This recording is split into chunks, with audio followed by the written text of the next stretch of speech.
Is everybody seated? Is this working? Yes? Okay. Could we all be seated, please?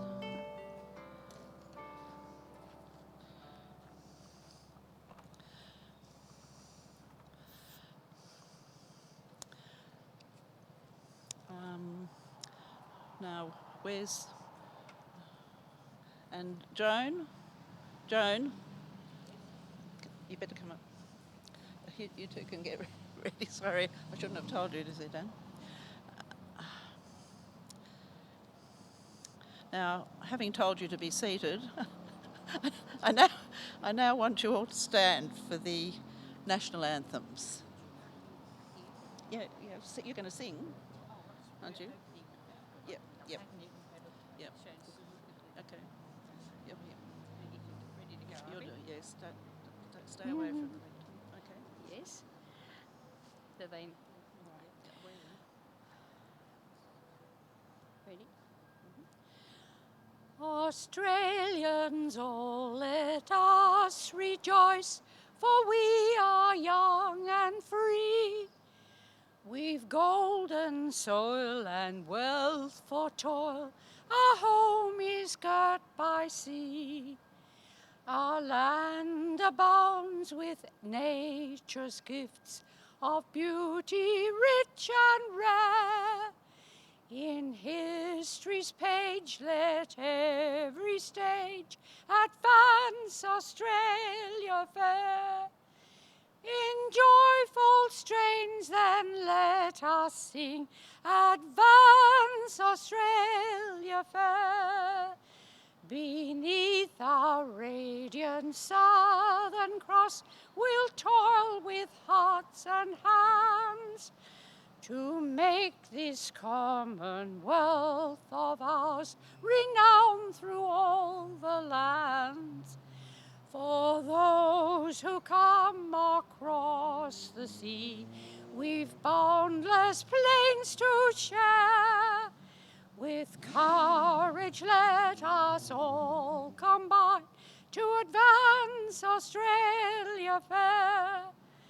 In joyful strains then let us sing, advance Australia fair. Thank you, Joan. Would you like to go and sit down?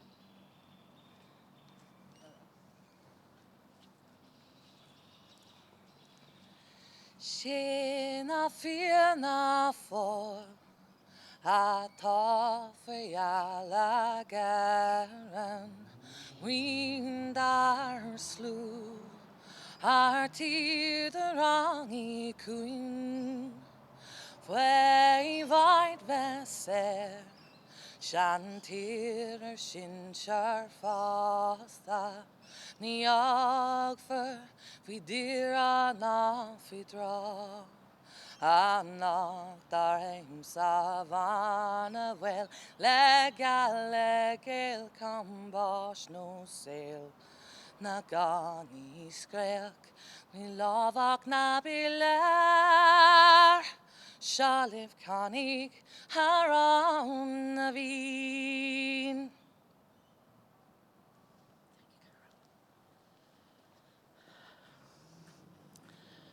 Please be seated. Oh, yes, sorry, yes. All right. We acknowledge that we are meeting here today on the traditional lands of the Gadigal people of the Eora Nation. We respect their continuing connection to the land, water and community. We pay respect to elders, past, present and emerging.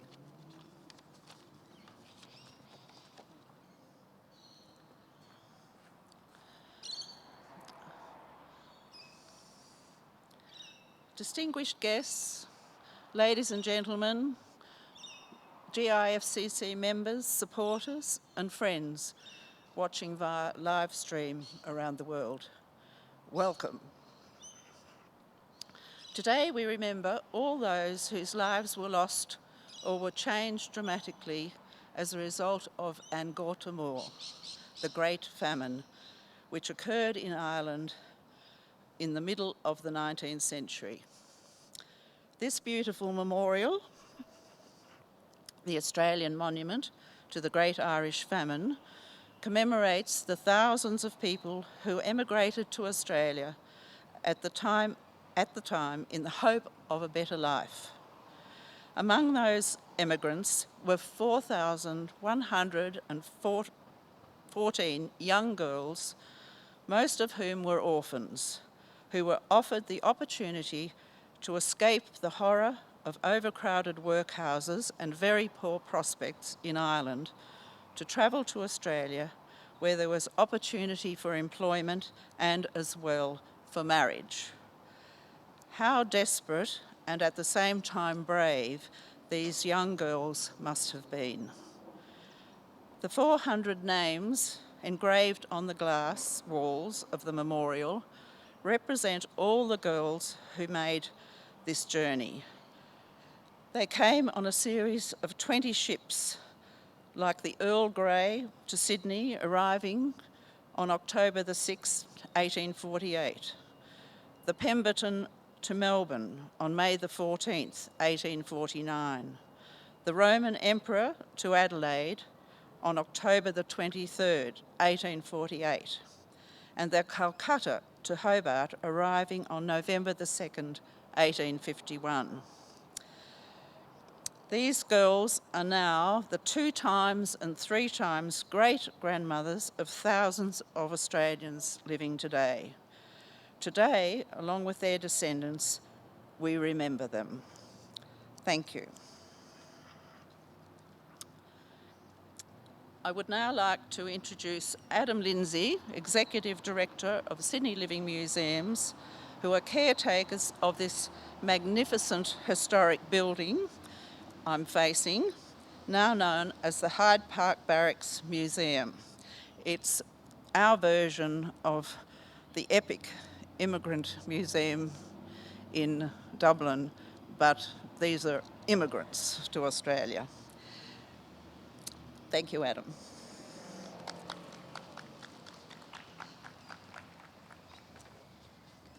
Thank you. I'd like to begin by acknowledging the Gadigal people of the Eora Nation, whose land we meet on today, and pay my respects to elders past, present and emerging. My name's Adam Lindsay. I'm the Executive Director of Sydney Living Museums and New South Wales State Archives. I'd like to welcome you all to the Hyde Park Barracks for the 2020 Great Irish Famine commemoration. Thank you to Trish and the Great Irish Famine Commemoration Committee for inviting me to speak today. Sydney Living Museums is always proud to support this event, commemorating such an important and impactful time in our history. Now, I know that we're here today under the constraints of some unusual circumstances and would like to acknowledge joining us in person at the Australian Monument to the Great Irish Famine, and also that there are people joining us online. Thank you.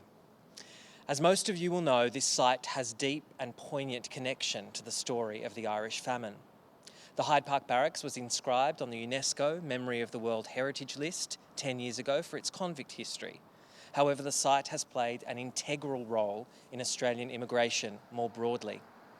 From 1788 to 1840, about 1/3 of the convicts that were transported to New South Wales, many of whom passed through the Hyde Park Barracks, were Irish.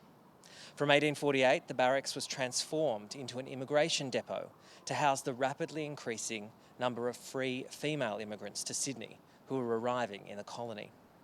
About 85% of the immigrant women and children who arrived at the immigration depot in the 1850s and 1860s were survivors of the Great Irish Famine.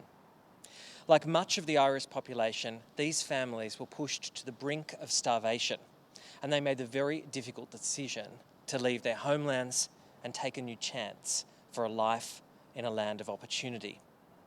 It's really difficult to imagine the feelings they would have experienced when arriving for the first time, the barracks as their first port of call: apprehension, uncertainty, and maybe hope for their new lives and what they may offer. These women and families left an enduring legacy both here at the barracks and throughout the country. Their relatives, some of whom are among us today, I'm sure, are proof of this. Now, like it has for most of us, 2020 has been a somewhat turbulent and interesting year for the Hyde Park Barracks.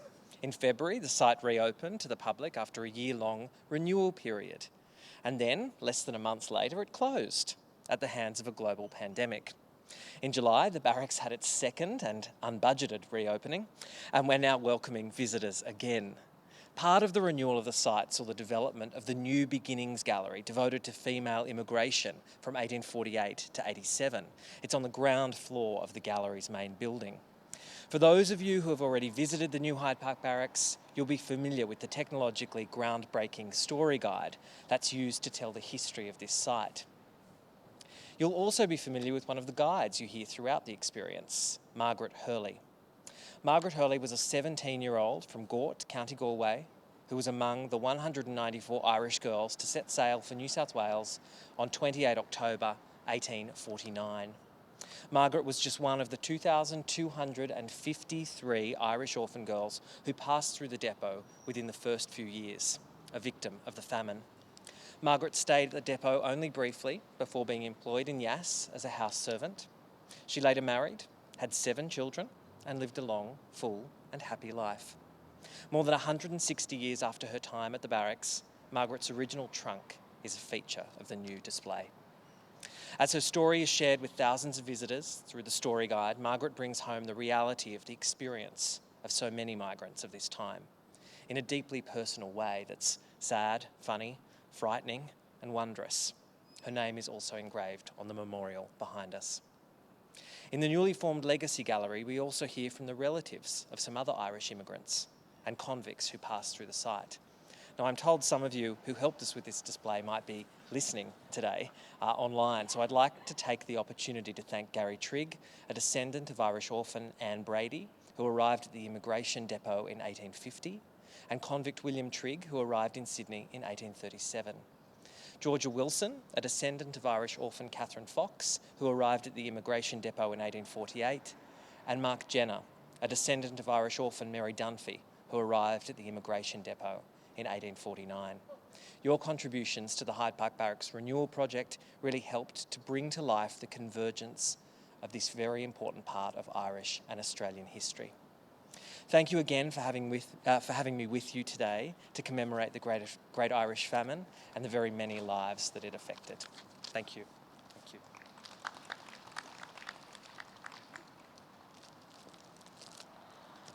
Thank you, Adam.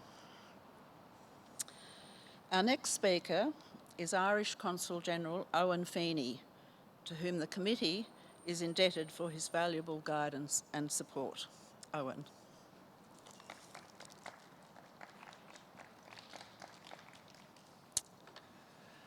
Accardia, it's more and pleasure dom if I shall live in you and Gortamore a Howard. I would also like to at the outset associate myself with the acknowledgement of country and to acknowledge the traditional custodians of this land, the Gadigal people of the Eora Nation, and to pay my respects to their elders past, present and emerging. As Ireland's Consul General to New South Wales, it is a great honour to participate in this morning's ceremony. Today we recall all those who have suffered and left our island during what was a really defining period in Irish history. I wish to offer the apologies of my friend and colleague, Ambassador O'Quailey. I know himself and Carmel would very much have liked to have been here this morning to join you in recalling this moment in Irish history. At the outset, I would also like to pay tribute and to acknowledge the commitment to this memory of Sydney Living Museum, of Adam Lindsay and his team for hosting this monument and for the most wonderful renovation they have done to the building that we look at today. It's wonderful to hear that it has reopened and that the story, which is so intrinsic and central to the Irish story in Australia, continues to be shared with new audiences. And I just want to congratulate you for the way in which you have embraced technology and telling that story in such an engaging manner. I had the opportunity when it first reopened, to hear Margaret Hurley's narration and was also struck by the fact that she shares a surname with the Governor-General of Australia, Governor-General David Hurley, who I had the honour to help in his research of his genealogy. He is not a descendant of Margaret Hurley, but Murto Hurley, who was probably one of the convicts who came through here from Ballinaspittle in Cork. So it's wonderful to see her at the centre of your story, and thank you for continuing to embrace that story and to share it. There are many things, as Consul General, that I love about this monument. Not just the legacy that it upholds and the history that it recalls, but also the stories that I've heard in the last 2 years of its origins, the effort and battles that went in to bring it into existence. These were not unlinked to its location, which also really appeals to me. And finally, I love it for its striking design and the fact that it is so thought-provoking and different to many other monuments you see around the world. Let me start with the monument's origins. In those origins, I see a conversation between visiting heads of state of Ireland and the Irish community here in Sydney. This conversation started with the call made by our former president, Mary Robinson, when she visited Australia in 1995. The call was responded to by the community, led by the late Tom Power, who drove this project, and to whom we owe an incredible debt of gratitude for the fact that we are standing here today marking the unveiling of the monument. His considerable contribution was acknowledged by President Michael D. Higgins in 2018, when Tom was posthumously awarded the Presidential Distinguished Service Award.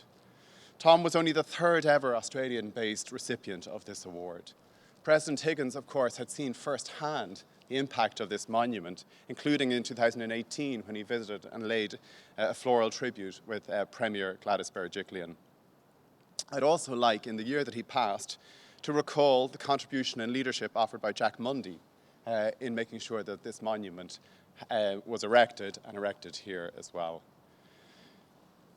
The presidential conversation continued, which was initiated by Mary Robinson, continued when Mary McAleese, as president, visited and inaugurated the memorial. When she returned to Sydney, she saw the final construction and she marvelled at Hussein and Angela Valamaneish's striking and evocative design. President McAleese saw the symbolism of the Earl Grey girls' journey, with the walls of the barracks opening to them and Australia revealing itself.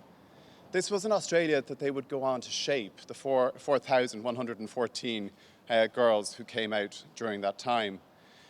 President McAleese acknowledged the debt that we owe those girls, and indeed all the men, women and children who came from Ireland with little and built up this great democracy under the Southern Cross. Out of their courage, guts and gumption, she said, was distilled the Australian spirit that we love today. For me, at a time when we are still unfortunately talking about erecting walls and barriers, there is something very powerful about the idea of a wall being pushed open and being pushed back to reveal a new country. To my mind, it speaks to the resilience of migrants, the sacrifices they make, but also the strength that they bring in what they leave behind and what they contribute to their new country. I was struck when I first arrived here in Sydney by the location of the monument. Not only within the walls of the barracks that are so steeped in Irish-Australian history, but also for the fact that it looks out to Hyde Park, which was the site of many of the early St. Patrick's Day celebrations here in the city. And also that it looks out to St. Mary's Cathedral, which Father Terry and so many Irish Catholics fought for here in Sydney. And as many have wryly noted, that it also sits very quietly and discreetly and beautifully telling its story next to Queen Victoria across the street. The monument really is a fitting legacy to the brave stories of the orphan girls. And that legacy today is continued through the work of the committee in supporting refugees and the education of young women who have made their own challenging journeys to make a new life in Australia. And it is another part of the monument and the work that the committee does that really appeals to me. I look forward to meeting Maximilian and Zainab and congratulate you in person on your well-deserved prizes today. Before finishing, I'd like to pay tribute to Trish Power and her committee for all the incredibly hard work they put into organising today's ceremony. I love how you have taken the restrictions of COVID and turned it on its head and opened it up to a global audience, and that you can have some of the descendants of the 4,000 girls watching from their living rooms, maybe from their bed on a Sunday morning, and hopefully enjoying today's ceremony. I also want to pay tribute to the work of the committee for their wider commemorations of the famine, sharing the stories of the orphan girls, and upholding the legacy by supporting women who have come to Australia and overcome adversity to make new lives. your committee are among the most active members of our community, and we are very lucky to have you. And thank you for the work that you do, not just in terms of this incredible monument and maintaining the story, but also for the wider community as well. It is hugely appreciated. I'm really looking forward to hearing Cliona and Jackie in a couple of minutes, and thank you for joining us. Finally, it is important that we recall, I think, that the messages of resilience and hope, what Mary McAleese, as president, described as the courage, guts and gumption of the girls who came here, that we can take messages, I think, of resilience and hope from that. Messages and emotions that are perhaps more important right now than any time they will be during our lifetimes, and that we need more than ever. So once again, I'd like to thank the committee for organising today's ceremony, and thank you all for joining us, both here and virtually. And I look forward to hearing the music. Thank you. Thank you, Owen, for those lovely words. And we'll now have some music from Cliona Mullins and Jackie McPhee.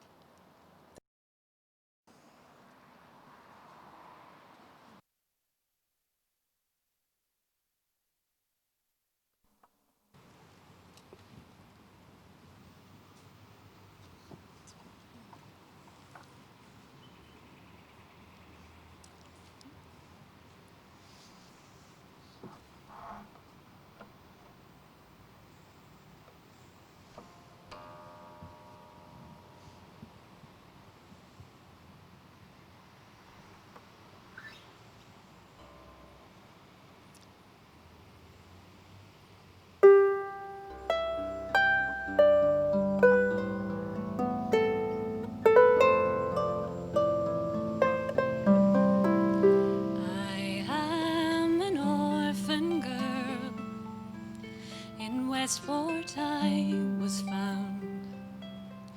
The workhouse is my world, since the Praties took us down.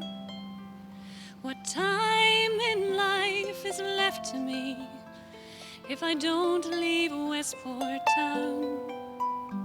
But the Crown is sending girls to sea for far Australia bound. Sail, sail, sail me away, sail to Australia, yea. Sail, sail, sail me, I pray, sail me away to Australia.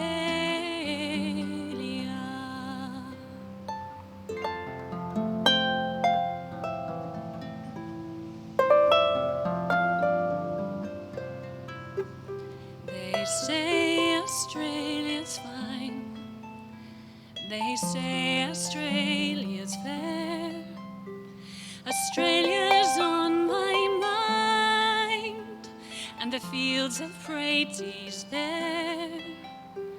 I pray when this inspection's done that they'll say me fit to sail, for they don't just send out anyone. Oh Lord, don't see me fail. Sail, sail, sail me away, sail to Australia, yea. Sail, sail, sail me, I pray, sail me away to Australia.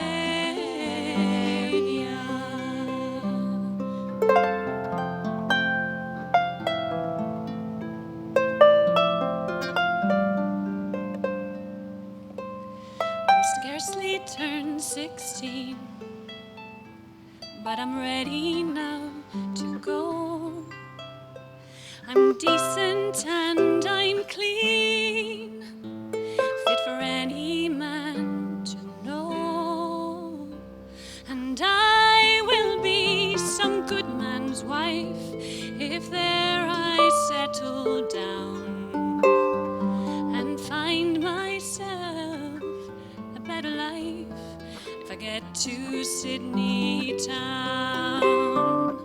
Sail, sail, sail me away, sail to Australia, yea. Sail,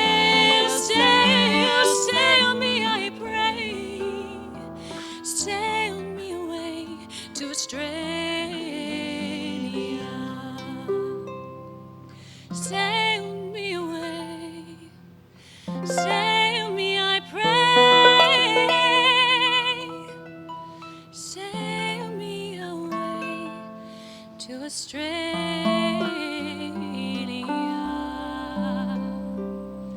I am an orphan girl. Oh, I am an orphan girl.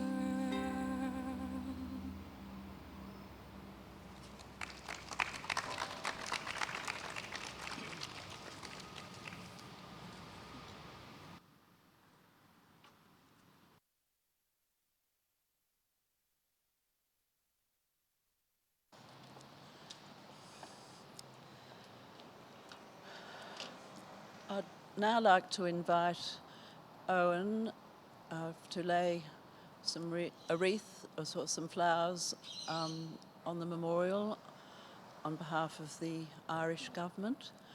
I will lay some flowers on behalf of the Great Irish Famine Commemoration Committee, and other people who have flowers that they would like to lay may join us.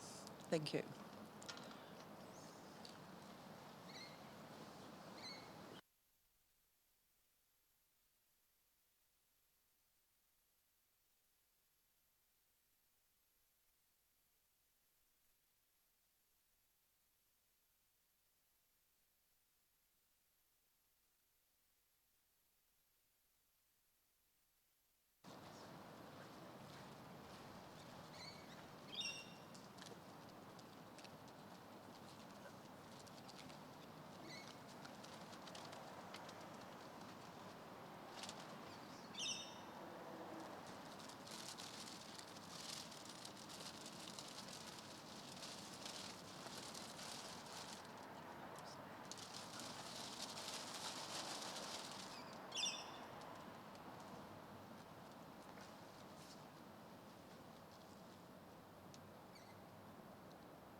Thank you, Dawn, Joan and Eva. These ladies are all members of our committee, and Dawn and Joan are both descendants of famine orphans. We're very pleased to have them on our committee. We have another new member of our committee who's also a descendant, Janine Heinemann, who happens to live in Queensland and couldn't come as much as she wanted to come. Hopefully she'll be here next year. We now move on to the second part of our ceremony, and this is part of the committee's work to look towards the future, to acknowledge the present as well. To reward study and research in history, each year the GIFC awards a prize to a history honours student at Macquarie University. This year I am happy to introduce Max Barnett, who receives the 2020 Irish Famine Memorial History Honours Prize in the Masters by Research program at Macquarie University. I invite Max to receive his prize and say a few words. Where are you, Max?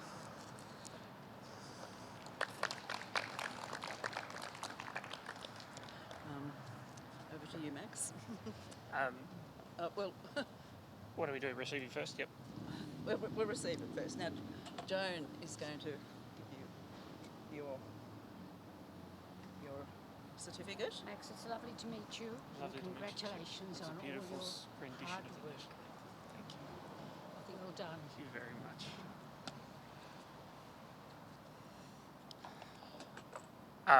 I'd like to begin today by ignoring. We already done that plenty throughout our history. Acknowledging the traditional owners of the land, the Gadigal people of the Eora Nation, and acknowledge elders past, present and future. I'd like to thank you all as well for giving me this opportunity today. It was, as I've said to a few of you, a lovely surprise to receive an email in the middle of a pandemic lockdown that brought me great joy in a time that is very difficult for all of us. My work is on famine throughout history generally and scarcity, and how different human societies have dealt with famine in different ways. Some have got through it very well, more successfully than others, minimising the suffering and allowing their kind of societies to continue on exceptionally well. Others have not done so well and have experienced great suffering as a result. Now, I'd just like to quickly talk about a general period of history which is very pertinent to what we're talking about today. Okay, it was the period in the 1840s. It was a period of great famine or great scarcity throughout all of Europe. Okay, there's kind of geographical conditions or environmental conditions causing famine in the late 1840s.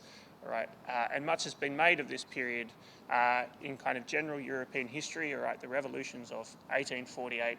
There were many countries or many states in Europe that experienced revolution through that period. Most famously, the Second French Revolution, but many others that didn't succeed still went ahead, including countries such as Switzerland and Germany, or Prussia rather. I'd like to focus, much has been made as well of by British historians of the fact that Britain managed to get through this great period without a revolution. Much has been made by British historians that British history has not been British history has never included a revolution. And it's true, England at least got through this very difficult period exceptionally well. They managed to avoid a revolution through this kind of model of industrial capitalism that had allowed them to do so well throughout the kind of early part of the 19th century. But there is a story that's been forgotten a little bit by British historians of this period. And it's very easy to kind of look at Britain's success and say, well, they did it well because they had this great new capitalist model, this great new way of doing things. But it's also very easy to forget that in order for this success to happen, there needed to be a kind of fall guy. That kind of industrial capitalist model where Britain was able to buy their way out of famine happened at the expense of a little island to the west of them.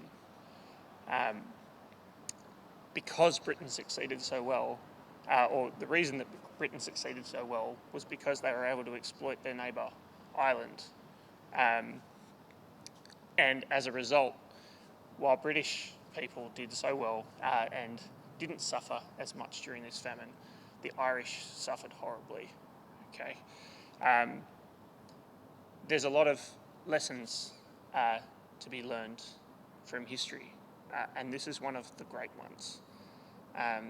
We can try and kind of move forward and take advantage of the fact that we are living in a kind of beautiful country and an excellent country in the kind of top bracket of the world. But any model of kind of any model of like that where there is that inequality is going to have a great issue for the people. If something goes wrong, there's going to be a great issue for the people that are left behind.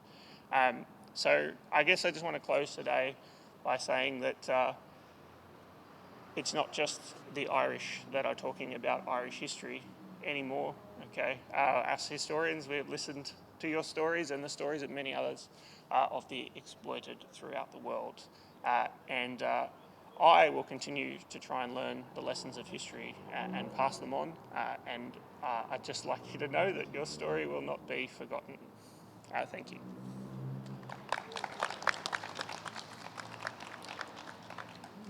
Thank you, Max, and we wish you well with your further study, PhD coming up in a couple of years, and we hope to hear more from you. Now, I'm just seeing where I'm up to. Now, since 1788, people have come to settle in Australia for one reason or another. My own forebears migrated from Scotland in 1853 and settled in Queensland, I'm sure, for better opportunity. Pre- and post-World War II, Europeans came in droves. They were called migrants. I remember meeting many of them as a child. People fleeing from Vietnam were designated boat people. I'm sure all of you remember that period of our history. Following the establishment of this memorial to those who came from Ireland in the 19th century, the GIFCC actively engaged in supporting people arriving in Australia in the 21st century.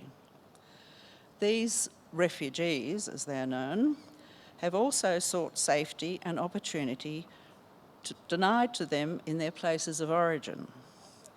In 2001, the GIFCC established a fund to support South Sudanese refugees being assisted to adapt to life in their new country by the Sisters of Mercy at Mamre Homestead and Farm, located at St Mary's in Western Sydney.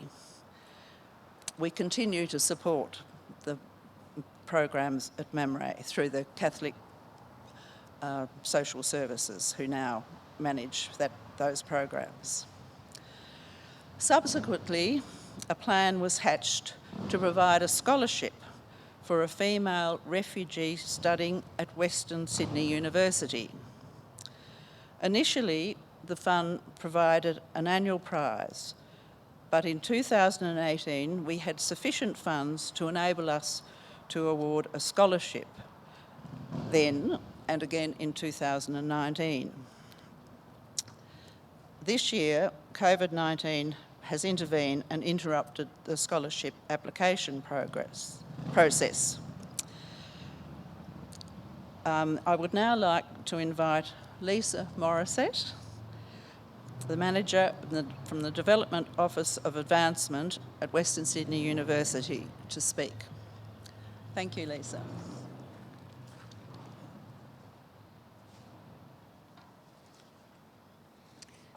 I acknowledge that we're gathered here today on the land of the Gadigal people of the Aurora Nation. I pay my respects to elders past, present and emerging. This always was and always will be Aboriginal land. Invited guests and our remote audience, and Trish and the Global Irish Famine Commemoration Committee, thank you so much for inviting me to give a few words today.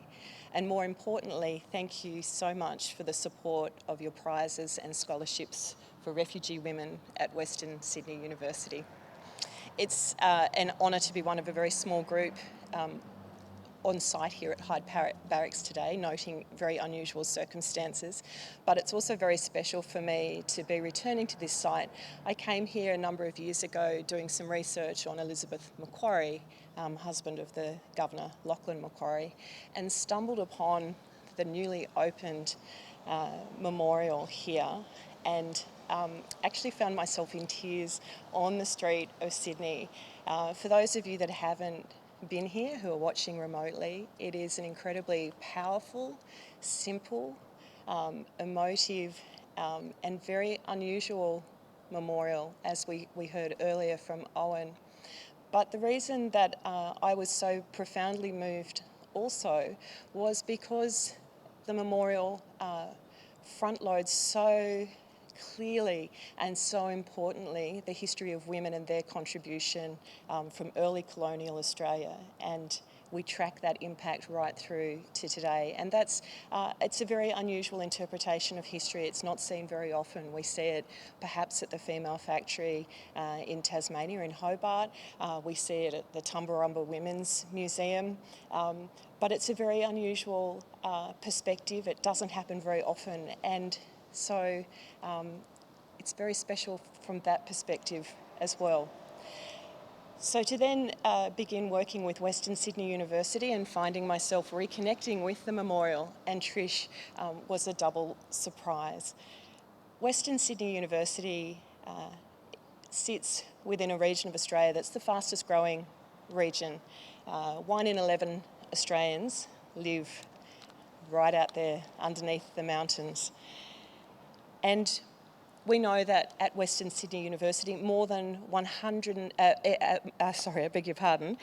Western Sydney University students come from over 180 countries.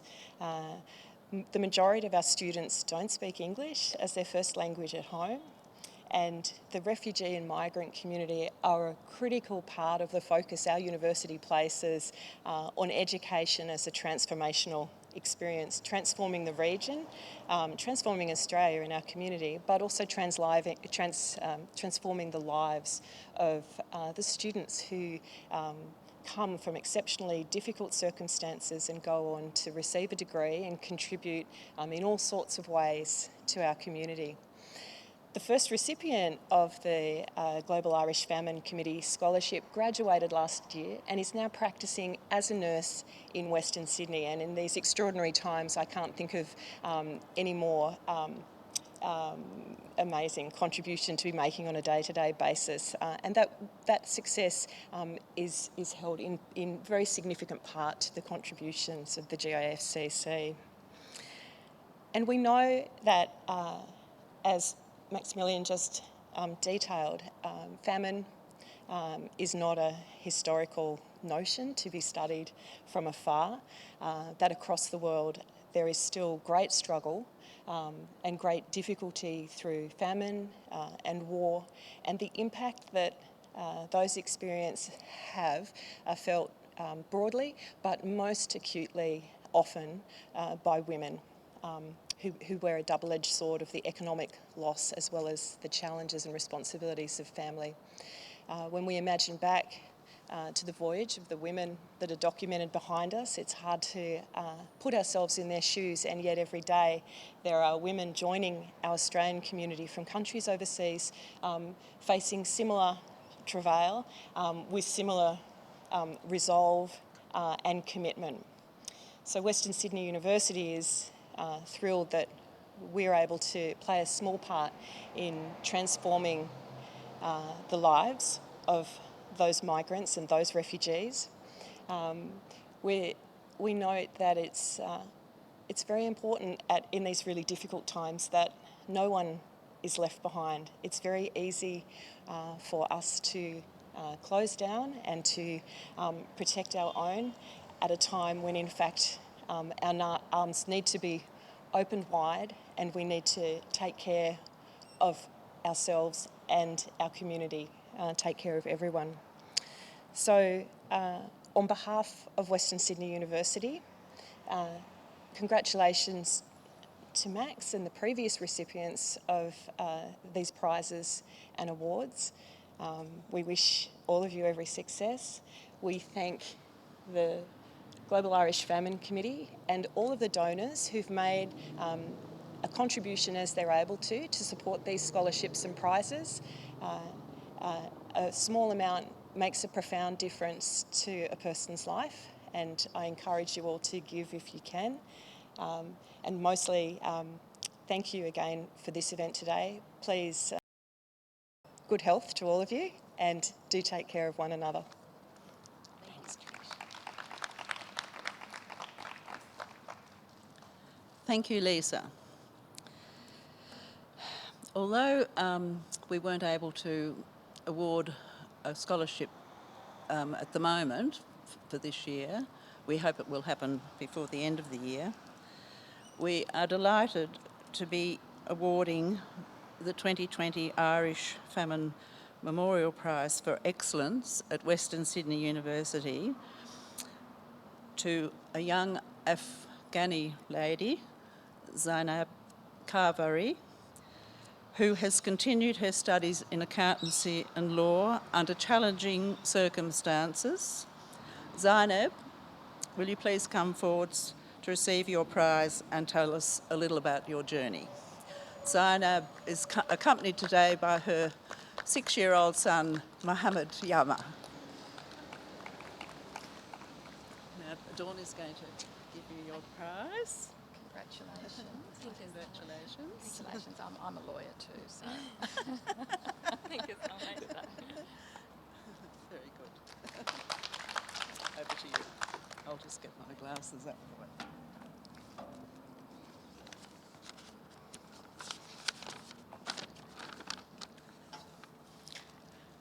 Hi everyone.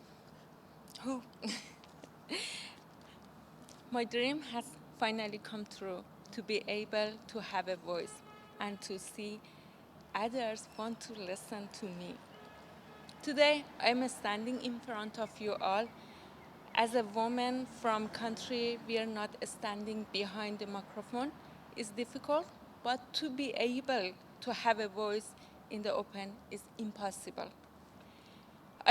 I'm standing here today in front of you all as a woman suffered enough to become the impossible and beat all the odds. I'm a woman, I'm a single mother, I'm a student, I'm a fighter and dreamer. I don't want to lose hope, but still the unknown and the trauma from the past experience filled me with anxiety and depression until I recognized refugee and received permanent visa from Australia. I came to Australia with my 1-year-old son. This was where I decided that I won't be the victim of my circumstance. I fight all the odds and want to be visible, taking education as a tool to move forward.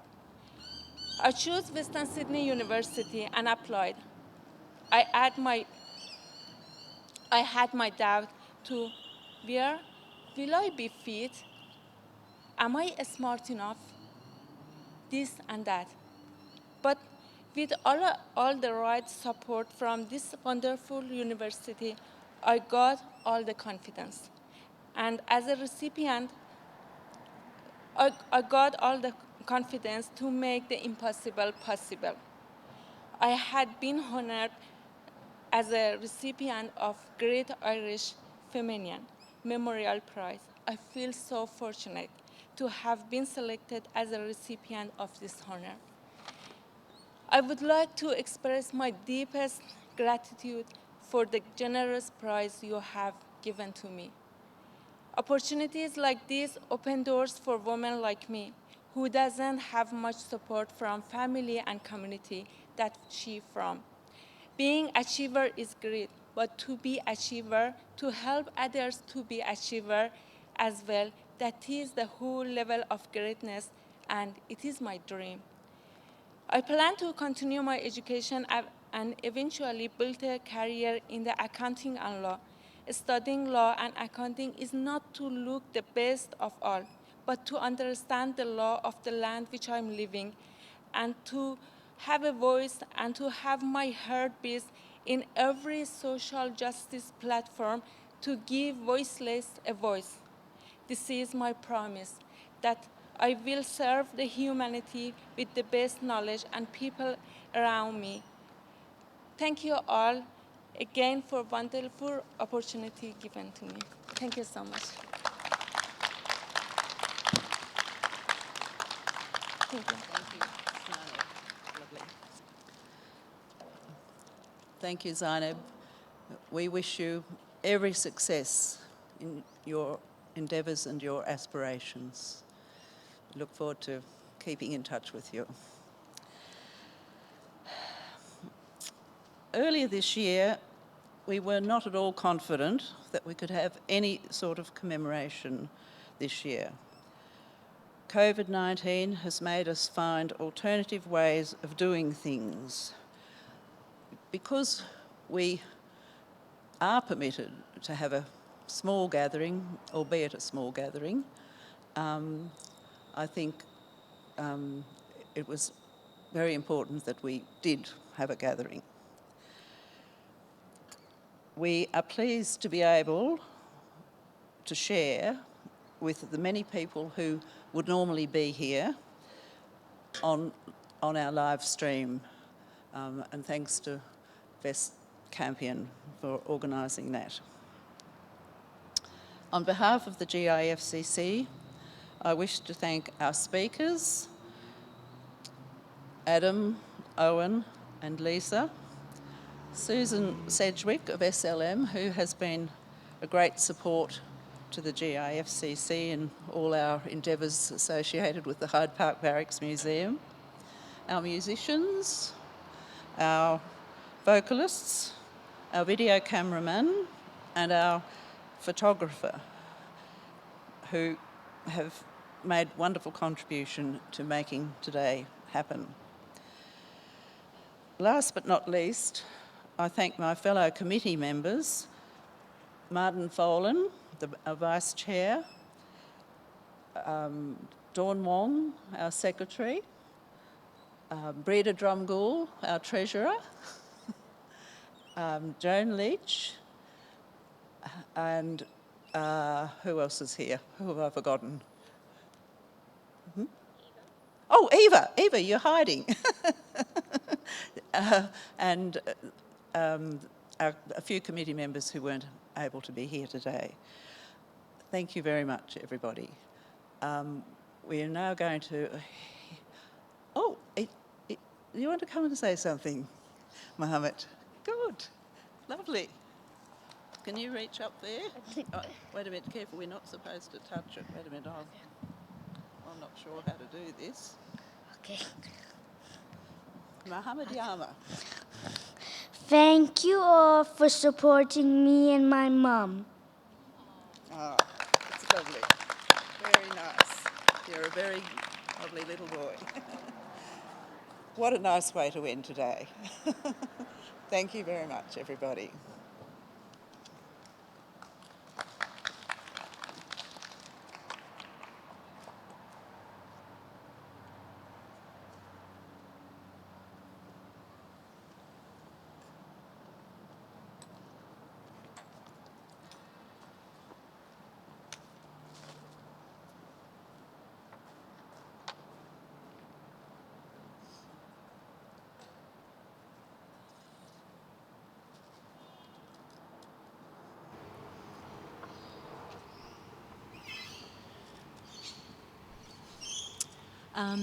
Several years ago, I played at this very wall, playing the harp, and I was invited by Tom, Trish's husband, who's no longer with us.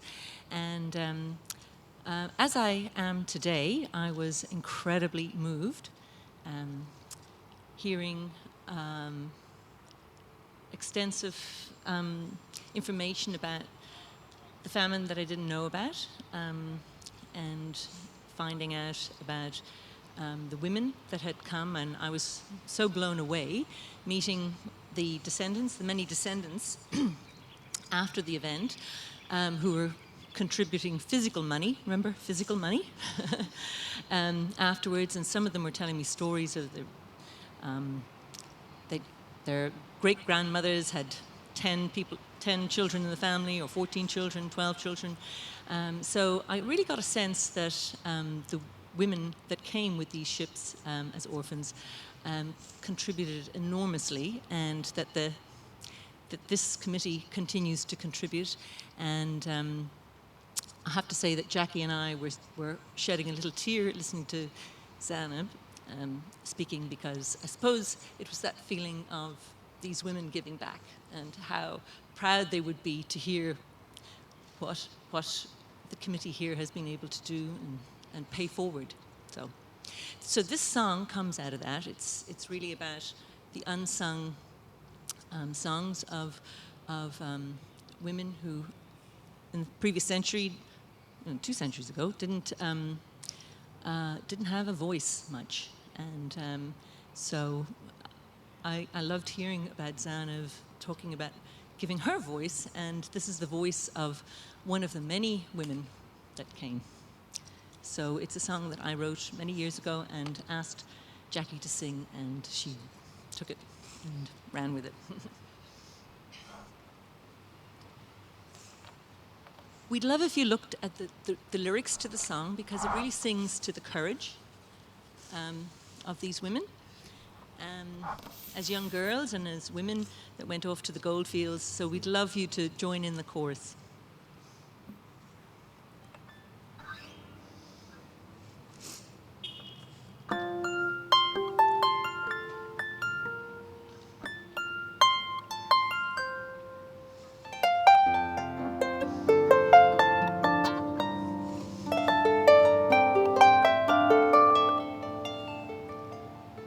Stories and songs are gone, brothers and parents too.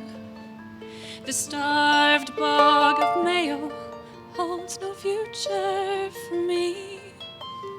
Tomorrow I'm 14, no longer Breach, but Bridget, indentured to Australia, far from home. I carried on, though my heart was broke. I carried on because I carried on, pretending I was strong, until one day I was.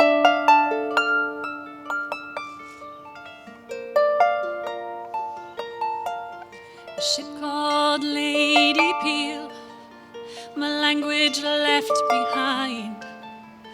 Roaring seas and hunger leaves us crying for home. Can't talk to each other as English is spoken here. I fight for life and I don't know why. Far from home, I carried on, though my heart was broke. I carried on because I carried on, pretending I was strong, until one day I was.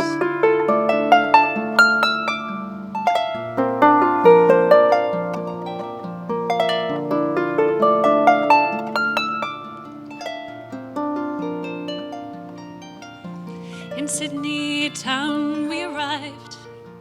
We'd never seen such heat. Hundreds here just like me, knowing not what comes next. In the gold fields I'll marry, and I'll fertilize the soil and grow the country's rich ideas.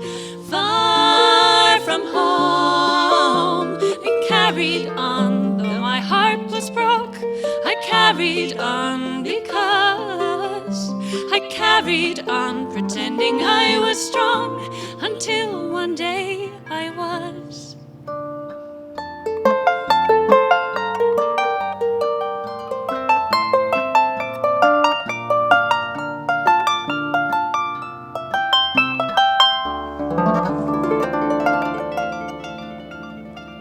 I'm proud of all you here who carry on the flame.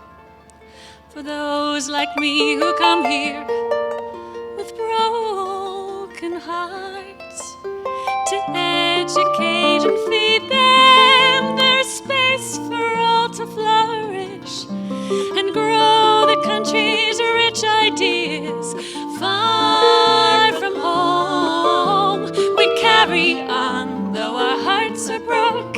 We carry on because we carry on pretending we are strong until one day we are.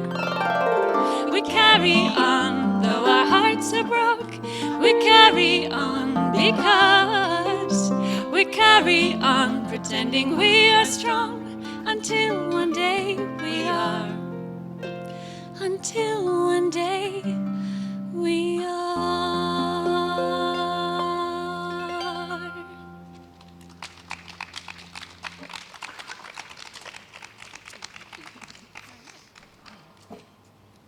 Thank